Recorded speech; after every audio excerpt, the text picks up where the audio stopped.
নমস্কার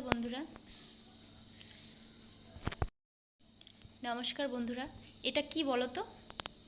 আমরা তো এটাকে চালতে বলি। কাল মা এটা দিয়ে গেছে, কালকে থেকে ভাবছিলাম এটা দিয়ে কি বানানো যায়, কি করা যায়। অনেকে এটা থেতলেও খায়, লঙ্কা লবণ দিয়ে খেতে টেস্ট লাগে। তো কালকে থেকে ভাবছি, আজকে হঠাৎ করে ভাবলাম যে এটা দিয়ে কেননা একটা নতুন কিছু বানানো যাক, আচার টাইপের। তো দেখি কতদূর কি করা যায়। তো তার জন্য প্রথমেই চালতাটাকে কেটে নেব। ভিতরে দেখতে কিছুটা এরকম হয়েছে। প্রথমে এরকম পিস করে কেটে নেব। খুব শক্ত না? এগুলো এরকমই হয়, খুব শক্ত। হ্যাঁ, এগুলো তো ফেলে দিতে হবে। এগুলো কি করবে তুমি? দেখো বন্ধুরা, কাটছে, মনে হচ্ছে খাসি কাটছে। তুমি কি খাসি কাটছো না মাংস কাটছো? এটাই খুব শক্ত, দাদু কাটা যাচ্ছে না। এই ছুরিটা যদি একটু ধার হতো খুব সুবিধা হতো।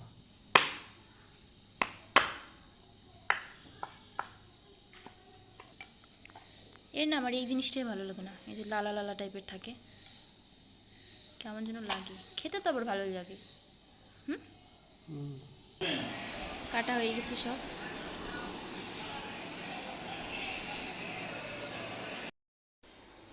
এবার চালতাগুলোকে একটু সেদ্ধ করে নেব। মানে পরিমাণ মতো জল দিয়ে দিয়েছি। দিয়ে দেবো হালকা হলুদ, পরিমাণ মতো হলুদ দেব, আর দেবো পরিমাণ মতো একটু লবণ।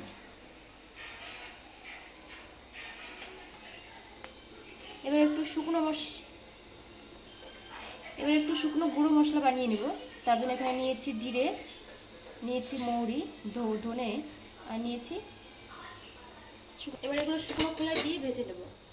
লঙ্কাটা আগে দিয়ে দিচ্ছি, লঙ্কাটা হতে একটু দেরি লাগবে, এটা একটু ভেজে নিই। এদিকে আমার জলটা জাল উঠে গেছে। এবার কেটে রাখা চালটাগুলো দিয়ে দেবো।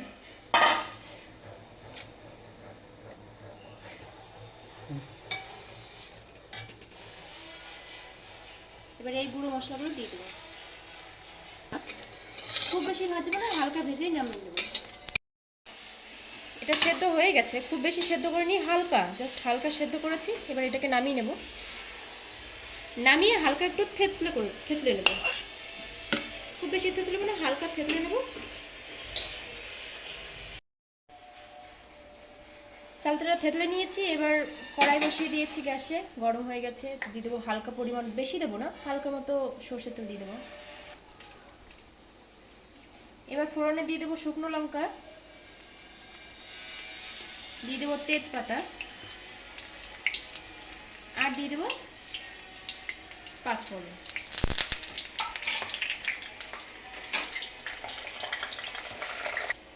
এবার দিয়ে দেবো থেতলে রাখা চালটা দিয়ে দেবো।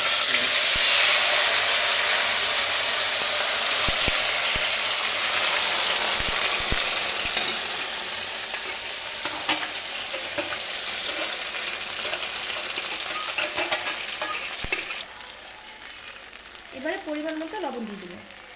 লবণ দিয়ে আগে একবার সেদ্ধ করা হয়েছে, সেই পরিমাণ বুঝিয়ে দিতে হবে। লবণটা বেশি হয়ে গেলে মুশকিল। দেখো ওদিকে। এবার দিয়ে দেবো চিনি। তোমরা চাইলে গুঁড়ো দিতে পারো, আখের গুড়, যার যেটা ভালো লাগে। গুড় ছিল না তাই চিনি দিয়ে করলাম। এবারে দেবো একটু সর্ষে বাটা আর আদা বাটা।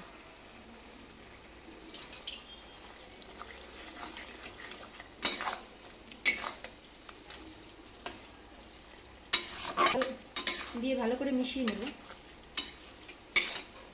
এদের আচারটা প্রায় হয়ে এসছে। এরপরে মশলাগুলো দিয়ে নামিয়ে নেব। এবারে গুঁড়ো করা মশলাগুলো দিয়ে দেবো, যতটা লাগে পরিমাণ মতো দিয়ে দেবো। বেশি হলে আবার ভালো লাগবে না খেতে। আমার কিন্তু চালতার আচার একদম কমপ্লিট। কেমন লাগলো জানাবে বন্ধুরা। আর তোমরা এটাকে কী বলো, তোমাদের মধ্যে এগুলোকে কী বলে কমেন্ট করে অবশ্যই জানাবে। আর লাইক দিতে একটাও ভুলবে না, সাবস্ক্রাইব করবে। ভালো থেকো সবাই।